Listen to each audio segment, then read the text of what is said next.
What are the predisposing factors to somebody developing a thrombus? At the bottom of each of these slides, you'll see the main point of what the predisposing factors are. So the first one is blood vessel wall damage. So just damage to the endothelial lining. So the first predisposing factor is called hemodynamic stress, also referred to as shear stress. When blood flow increases, or just normal blood flow, things are flowing through the center of the vessel, which means that the faster things go, the tighter this vessel is going to get. The motion of blood flowing across the vessel wall is just called the shear. So shear stress refers to any damage that would be done to this vessel lining by just the fluid flowing through the vessel and the elements flowing through the vessel. This is exacerbated in states of hypertension when the vessel lumen gets smaller. The smaller the vessel, the narrower the lumen, the more likelihood something is going to hit the sides of the vessel, which is called increased shear stress. So high blood pressure is a predisposing factor for forming an intravascular clot because there's high amounts of shear stress. The third one is iatrogenic thrombosis. Iatrogenic means as a result of healthcare. So repeated needles, inlaying needles, the more times a needle is pricked through a vessel or touches the inside of a vessel, like even an inlaying catheter, that is predisposing that vessel to be damaged. Remember, whenever there is the exposure of that basement membrane and its collagen fibers, there's the expression of von Willebrand factor. Platelets come stick to it and they activate the coagulation cascade. Even though the vessel's not torn, there's no risk of blood loss, this still is going to activate the intrinsic cascade. Other things that can damage the blood vessel wall, there's turbulent flow.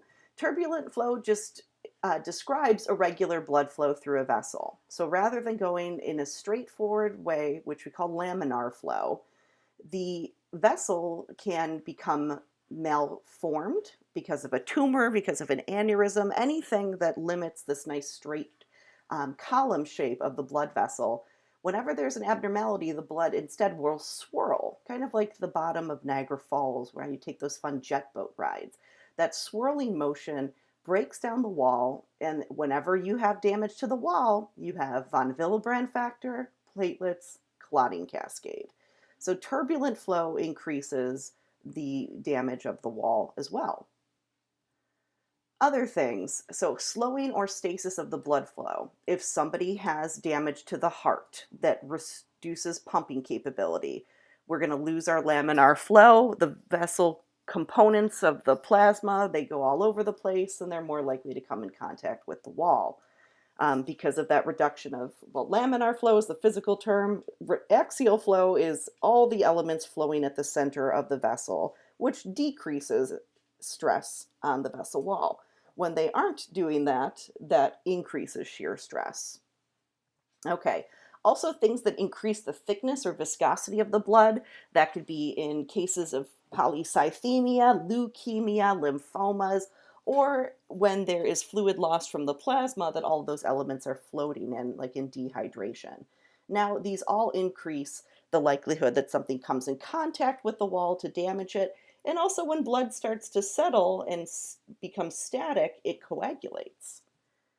Other things that predispose individuals to thrombus formation: surgery, injury, because we have the release to seal an injury. So there's the activation of the coagulation cascade. So that increases coagulability. High estrogen, like in oral contraceptives, those predispose thrombolytic or thrombogenic activity. There's gene mutations like factor V mutation, the Leiden factor. People with that gene mutation, they cannot inactivate factor V, so they're far more likely to form clots than others. There's also mutations of genes that regulate prothrombin, and those individuals are at an increased risk for venous thrombosis. In cancer, tumors, they release tissue factor as well, so they release thromboplastic materials because tumors need that fibrin to help them grow, so they have mass. And also, if there is any bleeding of that tumor because it's outgrown its blood supply, you will have a depletion of platelets and coagulation factors. So all of these things increase the coagulability of blood. Other things, venous system, prolonged physical inactivity, so being on bed rest, sitting in an uncomfortable position for a long time. One of the most common ways to think of this is during a plane flight. There are a couple things that they give you on a flight, not because they love you and want you to be filled with delicious drinks. They want you to get up and go to the bathroom, so you're less likely to sue them for getting a blood clot. When you're sitting in those tiny little chairs and you're cramped and your legs are in weird positions, you're also up high in the air, which is very dehydrating, which is going to make blood more viscous. It is going to make blood flow more sluggishly, and you're also in a cramped position. And in order for blood to flow through your veins correctly, there needs to be skeletal muscle pumping, which means you need to move a little bit. Definitely standing up helps. So they give you those beverages hoping that eventually you're going to have to get up and go to the bathroom and shake your legs out and not form a blood clot.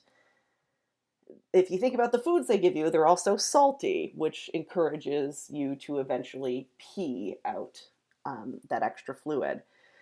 Another thing that disrupts venous skeletal muscle pumping is varicose veins, because when the skeletal muscle pumping occurs to move blood along in veins, it is going to also involve the leaflets of the veins closing, so that when they pump, the valves open, the blood moves on, and then they backflow and the blood sits right here. Then pumps again, it moves on, and then it stays.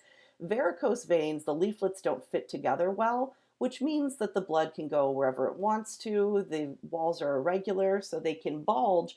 So that can create some places for thrombosis to occur. So blood is cool as long as it's moving, but if it becomes static, it will start to coagulate. Okay, venous thrombosis outcomes. So if it's in the periphery, so here is some venous thromboses that have developed in the legs, and when you see an obstruction due to a thrombus, there will definitely be swelling, because now the fluid in the plasma has nowhere to go, so it starts to leak out. So that's some edema, that's a sign of it. And it can also cause some increased permeability and redness and swelling. So these are signs of a venous thrombosis in the leg. In the venous system, all roads lead to the lungs, and depending on what size the thrombus is, that can cause quite a bit of damage. So we'll talk about the venous system and arterial system and what that means for the lungs. But here's the first picture of an infarct. This is a lung, and this is nice red tissue. That's dead lung tissue. And because there's bleeding in this area, it turns red. So this is ischemic tissue. There's other vessels in the area, and they're like, oh no, our friends down there are dying. Let's send them more blood. But those vessels are dead along with the cells, so the blood just goes into dead, infarcted tissue. So that is called a red infarct because it appears red. That is dead tissue. So just like in cancer, we talked about the routes of emboli. Thromboemboli move in the same way. We've got the pulmonary arterial system. So if we're going through the venous system, the vena cava is really big, big, big, big. The chambers of the heart are really big. Where things get stopped up is in the tiny little vessels of the lungs or the larger vessels of the lungs, depending on how large these emboli are, because it can make it through the heart really easily. But once we have the pulmonary vessels, that's where things get lodged. So that's why you'll see a lot of lung involvement. In the portal system, all roads lead to the liver, which is full of sinusoidal capillaries. So you can see infarcts in the liver when there is a thrombus moving from the GI tract as an embolus. So same thing we talked about in cancer. Most common sites of, instead of now a secondary site, it's an infarct due to a thrombus dislodging and moving as an embolus. We've got our lungs and we've got the liver. In the venous system, what can happen when there's a thrombus? So first we start out with a thrombosed vein, and the first thing that can happen is that there's a big clot, but the blood flow is really good. The body made its inhibitors like plasmin, and that resolved the clot. It liberated the elements and it went away, and that's called resolution. And that's the best thing that could possibly happen. Another thing the body can do, it does this with cholesterol too, it doesn't like to lose things, so it packs it in its wall and makes a little fibrous cap over it. That's called a stable thrombus, a stable clot. It's got scar tissue and it's packed away in there. And the important thing here is that the lumen is still open, so blood flow is still established, and there's probably not going to be death. And there's also a fibrous cap that prevents this from dislodging. Another thing that can happen is organization and recanalization. When we organize things in the body, that involves macrocytic or phagocytic cells eating holes in things and removing things that shouldn't be there. So immune cells do that. And when they do that, they can make new canals. So that's called recanalization. So this opens up blood flow as well. So that's not so bad. These still restore some of the lumen and some of the blood flow. Now we start to get to more dangerous territory. When thrombi grow in the venous system, all roads lead to the heart and lungs. So these can get really, really big. So here's an iliac vein off of the inferior vena cava. This can be really long, really, really long, and it can keep growing and growing and growing as far as it wants to. And again, the worst case scenario is that a piece of the thrombus breaks off and moves as an embolus to the lungs, where eventually it dislodges. And when we're in the venous system, we're going from big vessels to little vessels, which means that the initial thrombus could be really, really big. And when that breaks off and gets lodged, that can create really detrimental side effects. So that's called a pulmonary embolism, a PE. So one reason you see that there's red infarcts in the lungs is there is a redundant blood supply in the case of something like this happening. So here's a pulmonary artery, pulmonary vein. Why are they the wrong colors, Dr. B? Good question. Well, remember, the pulmonary artery is leaving the heart, going to the lungs, where it's picking up oxygenation, and then it's bringing oxygenated blood back to the heart to be delivered to the body. That's why it's different colors. Good question, boys and girls. So in this case, if there's an embolus that's lodged in the pulmonary arteries, so this would be coming off of the heart, there's still the bronchial arteries coming to deliver blood to the lungs. So if there is a lodging here, this tissue could even survive an infarct because of the redundant blood supply. However, if this tissue has already started to necrose and it's dead, that additional blood coming from the bronchial artery will just go into dead tissue, which also contains dead vessels, and just bleed into that area. So a PE in general, clinical manifestations, cyanosis, shortness of breath are common. And cyanosis, turning blue, is a sign that there's poor oxygenation. There's blood in the periphery that is not carrying oxygen, and it appears blue.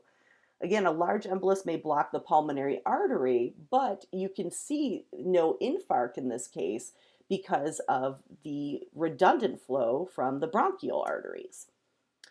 That doesn't mean you won't see these signs and symptoms. You're still not getting good blood flow through here. So you'll see cyanosis, you'll see shortness of breath, and you will have to visualize this using a Doppler and then make a plan for removing it. However, there can be really drastic pulmonary embolisms that lead to immediate death. So when we're leaving the heart and going to the lungs through those pulmonary arteries, there's now this bifurcation where the artery split in two and it has to go to one side or the other. This is a place where those thrombi can get lodged. When they do, no blood can go past them. They just get stuck there.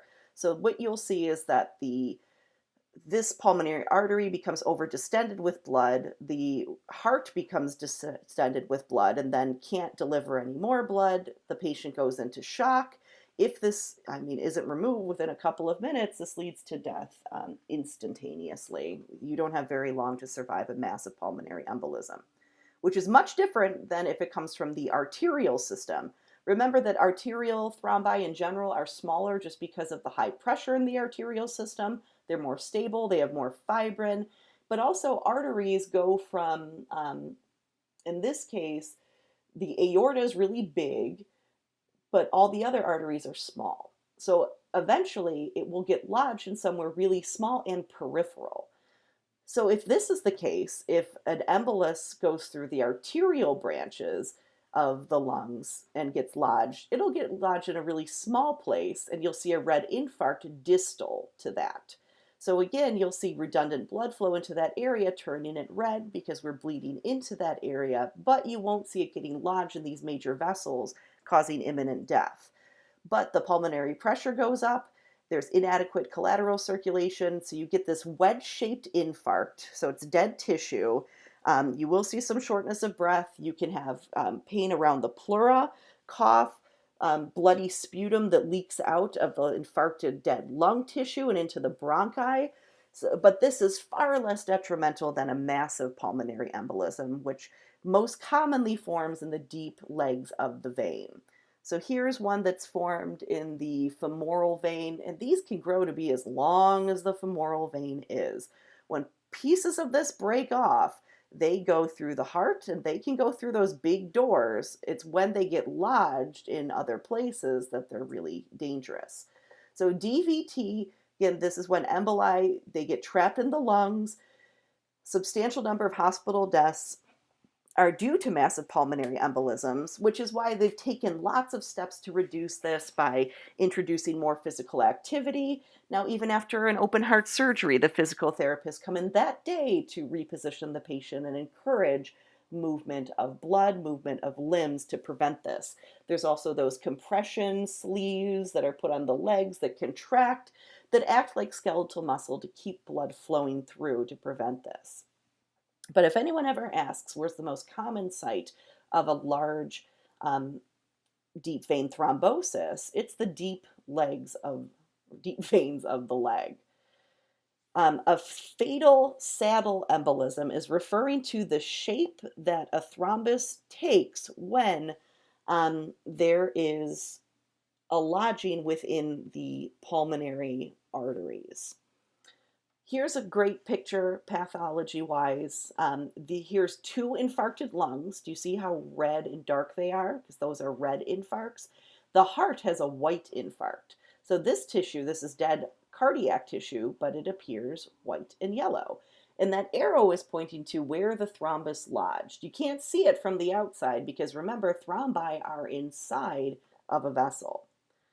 I'll mention in a little bit that if somebody had a history of having small emboli or even like one of those wedge-shaped ones, there is something that can be put in, a Vena Cava filter, to prevent movement of emboli into the heart, and it's put in percutaneous ways, using a little, like a tube, a shunt that's put through the skin, so that tiny little laparoscopic tools can insert this filter.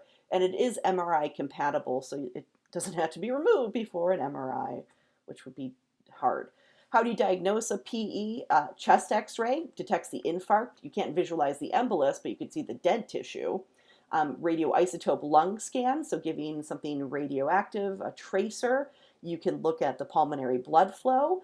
The gold standard is a pulmonary angiogram, so that's looking and visualizing the vessels with a tracer. And then a CT scan, you can actually visualize the embolus itself. So that looks really similar to a pulmonary angiography. You don't need to insert a catheter in the pulmonary artery like you would with an angiogram. So here is this visualized through a chest x-ray. Again, you can detect here the infarct, but not the embolus. So this is one of those wedge-shaped peripheral ones. So that's a small arterial one. This is showing you right and left lung. Again, we can see infarcted tissue. Like here's a normal lung and here's an infarcted tissue. So that whole side has infarcted, unfortunately. Here's what an angiogram would visualize. So in this case, we can actually visualize the location of the embolus itself. So here are these branched these arteries, and we see in black the site of the embolus. So how do we fix this? Well, the same drugs that are used with cardiac care, with stroke care, all infarct care, we can either target with anticoagulants like warfarin or heparin to block vitamin K and the coagulation cascade. We can give these clot-busting medications like streptokinase, urokinase, alteplase, which are prepared forms of plasmin to dissolve the fibrin. There's antiplatelet therapy. The gold standard in hospitals still is heparin followed by warfarin. Warfarin's going to take a couple of weeks to get up to therapeutic levels. The heparin, we also make our own heparin. That is something that mimics the body's natural anticoagulation factor, kind of watchdogs. So we give heparin, give warfarin, monitor the patient, but it's really important to get the visualization. Some other treatments. So here's an angioplasty. So we see this for coronary artery disease. Unfortunately, so in an angioplasty, we see that the cholesterol in atheromas is really squishy and it's easy to deal with. Whereas a thrombus, that's not squishy and easy to deal with. So you do a thrombectomy, a removal of the thrombus. There's different ways to do this. It's almost like a roto-rooter. So they use surgical tools. They go in, they visualize where the thrombus is. First, it has to be located using a Doppler, which is just sound waves to locate an obstruction. And then they break down as much as they can that piece by inserting a surgical tool. Then they open up. On one side there's a balloon, and on the other side of this, it looks like a roto-rooter. So they're going to start breaking down this clot. This little balloon guy at the end that catches anything left over. There's different apparatuses that can catch those things. And I want you to notice that we don't take all of the thrombus out, okay? In some of these, they're implanting a stent afterwards to help keep that vessel patent or open. But if you scraped the entire wall to get everything out, you're eventually going to scrape the vessel wall, make those basement membrane filaments become exposed, and then you'll expose von Willebrand factor and start a new thrombus all over again. So thrombectomies refer to the removal of the thrombus and a restoration of the lumen and blood flow. And this is what a vena cava filter looks like. Again, percutaneous surgery. This is outfitted, it's put right leading to the heart so that any large thing couldn't get in there without first being chopped up into little pieces by this filter. And it prevents death because it prevents large pulmonary embolisms. Again, that's a lot different than arterial thrombosis, where things just end up in small little places. In your heart, even if it's a small place, it's still bad for you. It's still really bad. So in arterial systems, stasis is not a factor. It really just is it a tissue that can withstand an infarct? And is there any redundant blood flow to the area? And where is the location of the necrosis? So an infarct we define as a portion of necrosis formed by ischemia, a portion of death formed by lack of oxygen. So here we see some different infarcts. We can see that they're various colors. So here is a cardiac infarct, so myocardium. So here's the cardiac muscle. See how white this is? That's your white cardiac infarct. The heart turns white. That's your dead tissue. This is infarct in a distal artery in the leg, and it gets lodged again in small places. So you start to see death distal to the occlusion. So this tissue is just gangrenous, dry gangrene caused by an occlusion of an artery. You can get rid of this by doing an amputation. This is not like a saddle embolism, which causes immediate death. The brain can have a white or red infarct because the brain is special. And this was a blockage in the cerebral vessels. And in the brain, you can see that there are white and red infarcts. I want to draw your attention to the patatia here. Do you see those pink dots? So that's letting you know that there was some bleeding to begin with in this brain, and they've thus run out of platelets to seal those. So the way that the brain works is there's only so much room for one thing on one side. So when there's increased blood or increased swelling or fluid or whatever, everything shifts in the direction away from that. So this is called a midline shift because the midline has been shifted over. So this is all infarcted tissue here. So the blockage of arteries or veins, if it's in the heart or the lungs, or sorry, the heart or the brain, they're both very bad. You can also have thrombi form inside of the heart. You will see these in conditions where blood is static. So in AFib, that's usually not a big deal, but because the atria are just quivering, blood has the ability to just become static, which means that they can be at risk of forming atrial appendage thrombi. So here, this person died due to heart failure, and they found some atrial appendage thrombi. Here's one, it looks like a crazy spider thing crawling out of the heart valve. There was no blood flow through this heart valve. It allowed stasis. So in the case of valve injury, when the fibrin is broken down, tissue factors release, we start the coagulation cascade. This can occur on the surface of valves. See this white tissue? That's infarcted tissue. Here, this is a crazy heart. Look how hypertrophic this heart is. The inside of the heart shouldn't be this little. It should be big inside of there, but they have a huge amount of hypertrophy of the vessel wall. This is the only area of actual death right here. But so this is a bisected heart. They cut it kind of like you would cut steak into multiple slabs, essentially. So these were areas of intracardiac, so a lodging of material and then infarct of that cardiac tissue. When these things develop in the heart, they go to other places. We know that they can go eventually out, to the lungs. We know that, but what you'll see is that if it's coming from the left side, which is going out to the body, they can end up in the kidney, the spleen, and the brain. So thrombi in general are not helpful for anyone. So we'll go into, yeah, we're almost done. Okay, so how does a tissue survive infarct? Well, one thing is that every tissue has its own ability to withstand hypoxia. The brain is the least resistant. It can only last a couple of seconds, one area without oxygen. It's the least vulnerable. The heart, you don't get angina pectoris pain until there's 20 minutes without blood supply. So that has a lot of ability to withstand infarct. If there's alternative routes of blood supply, like here, if there's an embolus here, well, there's going to be an infarct because there's no other blood sources going to there.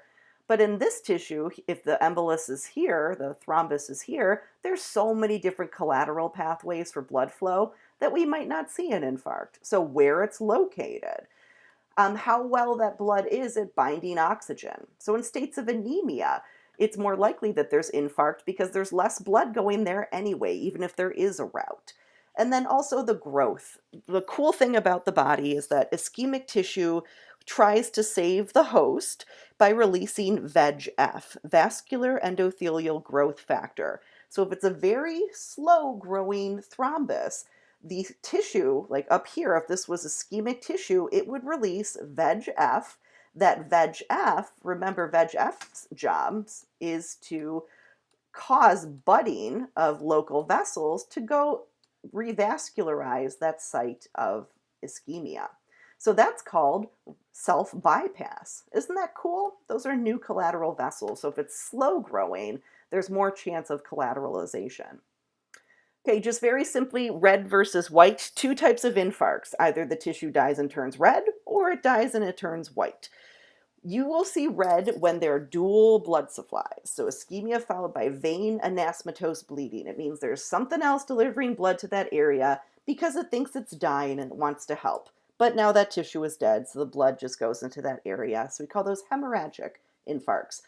Anemic, without blood, are called white or pale infarcts. So this is actually, that's a kidney. Yeah, that's a kidney. All right, thanks. So this is in an area where there's no dual blood supply. So if there was a thrombus here, that means all of this is going to die. There's no bleeding into it. There's no extra blood. It's just dead. So they can be white or they can be red. Here are the rules. Again, if it's reperfused, so if there's a dual blood supply, then it's a red one. So liver forms red infarcts. Vessels, when they die, red infarcts. Lungs, red infarcts. The brain can be white or red. We'll talk about that later in stroke. So if it's an occlusive stroke, it's white. That means something's blocking blood flow. If it's a burst aneurysm and blood's just bleeding out into the area, well, that's a red infarct. This is a testy. Testes, they hang on one little spermatic cord, and when they twist, that's called testicular torsion, they strangle those vessels and then they start to die.